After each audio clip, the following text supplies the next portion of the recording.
एक बार husband wife का बहुत जबरदस्त झगड़ा हो गया। गुस्से में हस्बैंड घर से चला गया और उसके बाद वाइफ को एहसास हुआ कि अब मैं जी के क्या करूंगी, मेरी लाइफ पूरी तरह से खराब हो चुकी है। और उसे ध्यान आया कि उसके हस्बैंड कभी-कभी नींद की गोली लिया करते हैं। तो वो सीधा गई और उसने वो नींद की जो गोलियां थी उनकी बॉटल उठाई और सारी गोलियां खा ली। अब ऐसे में थोड़ी देर बाद उसकी तबीयत खराब होने लगी और तब उसे ध्यान आया कि मैं अगर इस दुनिया से चली गई तो मेरे बच्चों का क्या होगा। उसने अपने हस्बैंड को फोन लगाया तो पता चला कि उसका फोन तो स्विच्ड ऑफ है। तब उसने अपने पड़ोस में किसी व्यक्ति को बुलाया और उसे बताया कि मेरी तबीयत खराब हो रही है, मुझे हॉस्पिटल ले चलो। जब उसे हॉस्पिटल लेके गए तो डॉक्टर्स ने उससे पूछा, तब तक उसको वॉमिटिंग्स होने लग गई थी, बीपी लो हो गया था, जो पल्स थी वो भी काफी कमजोर हो गई थी। और डॉक्टर्स ने पूछा कि तुमने क्या खाया, तो उसने कहा मैंने नींद की गोलियां खाई हैं।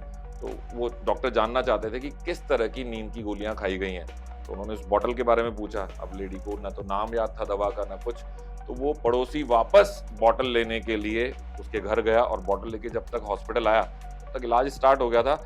लेकिन डॉक्टर्स ने जैसे ही बॉटल देखी तो पता चला कि वो बॉटल तो सही मायने में मल्टीविटामिन की थी। गलती से उसने जल्दबाजी में दूसरी बॉटल से सारी गोलियां खा ली।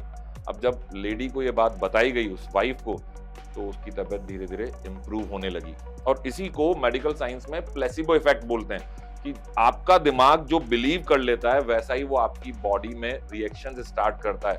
तो जब कभी भी लोग कहते हैं ना कि मेरे साथ लाइफ में बहुत बुरा हो रहा है, मेरी किस्मत ही खराब है, तो आप मान के चलिए कि आपकी बॉडी और आपके आसपास का एटमॉस्फेयर इस चीज में विश्वास करने लगता है कि आपकी किस्मत खराब है और आपकी लाइफ में कुछ भी अच्छा नहीं है। और फिर आपके साथ इसी तरह की घटनाएं होती हैं। तो याद रखिए, जब भी नेक्स्ट टाइम आप कुछ सोचें तो कहीं ऐसा ना हो कि ईश्वर ऊपर से कहीं तथास्तु कह रहा हो आपकी सोच के साथ। आप जैसे कहते हो ना वैसे ही होता है, उसी को तथास्तु कहते हैं।